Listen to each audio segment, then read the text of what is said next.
Okay, gang, I have a few notes from the film from the other day when I was editing and looking at some of your stuff. I'm going to go as quickly as possible because I need to email this to Ms. Howard. The scene with the classroom at the beginning, actually, let me go back to the titling. I put some sample places where you might want to put the titles in.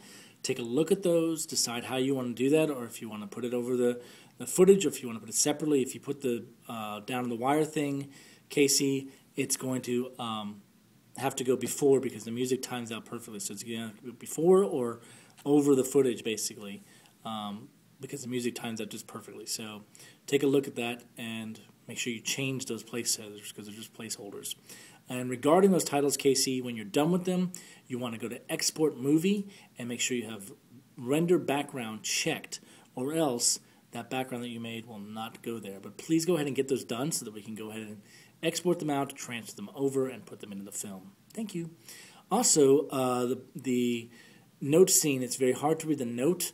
There is a longer clip of that, or that scene can be extended after she gives the note back to where we can see that. I also thought the whole note writing thing was supposed to happen while Bondo is telling some of his poem, but instead it's happening like separately.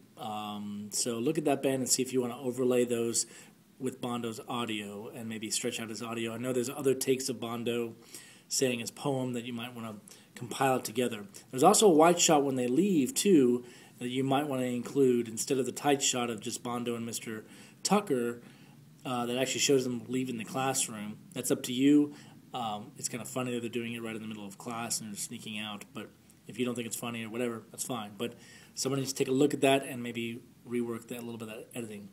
Some of the scenes really need music. Of course, the boiler room scene, the computer lab scene could use some kind of discovery music. Frost Chapel scene as well. Just look at some of that stuff.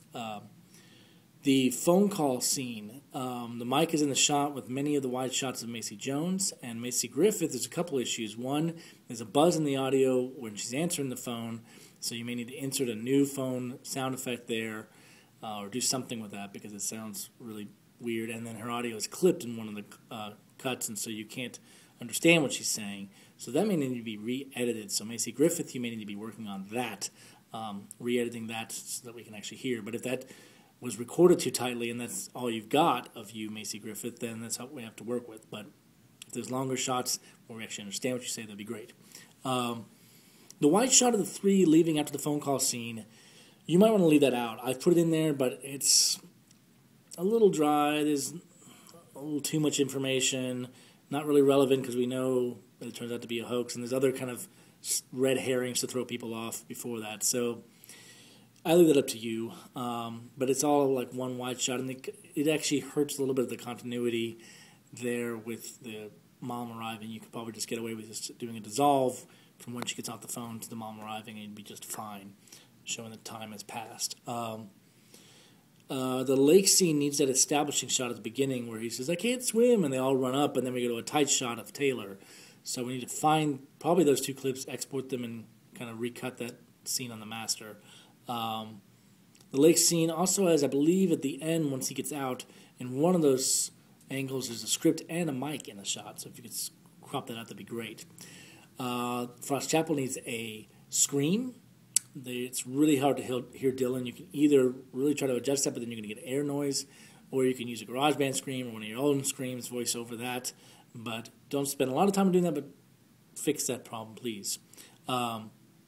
Take a look at the computer lab scene and the office scene. I haven't really had a chance to take a close look. Just make sure there's no jump cuts and try to fix things if they are. The chase scene, of course, is still to do. I really think if you speed up some of the clips and then make them more random to where they're actually coming out of one door in the front and then going out something way in the back, that'd be great. You have to look at some stuff before Nadine starts walking in the hallway, which I know we have footage of that stuff. So look at it. Because if you do that with Nadine walking in the hallway, we lose the effect. But I know there's times when she's not walking in the hallway that you guys are running all in and out of the doors. And it'd be really funny to have you way in the back, and the very next shot, you're all the way in the front. So think about that, speed up the clips, and then you got to put those flashback scenes on top of them, which you actually do need to pull her mask off before you go to those flashback scenes. They didn't start reading the script until like halfway into that. Look at that closely, please, Nadine. I know there's some jump cuts. They're just going to have to stay in there. especially like in the car drop-off scene. But I think it's going to just have to work. We just have to deal with it because we don't have the footage. It's not there. Dissolves work in places, but check each transition, please, between scenes. Also, regarding the interview time that you guys are doing today, make sure you position someone with nose room in the direction they're looking, please. Don't center them and don't put them like this. Also, have someone make sure they're checking the audio with headphones. Keep the mic close, almost in the shot, but also make sure the level is not too high. And you can adjust that level by going into the menu and lowering the audio level so it's not peaking. Last year we had lots of really distorted audio, and it sounded awful. So please make sure someone's monitoring the audio on that. Also, when you do the green screen stuff, make sure that you fill the whole frame with green and nothing more than that. Don't go outside of that. And make sure you keep the light, using the light, please, with umbrellas, as balanced and even as possible, without shadows, without wrinkles, as little wrinkles as you can in the green paper, so be very careful with that. And good luck. I hope everything goes well. And Ms. Howard, you can call me if you need me. Thanks. Bye.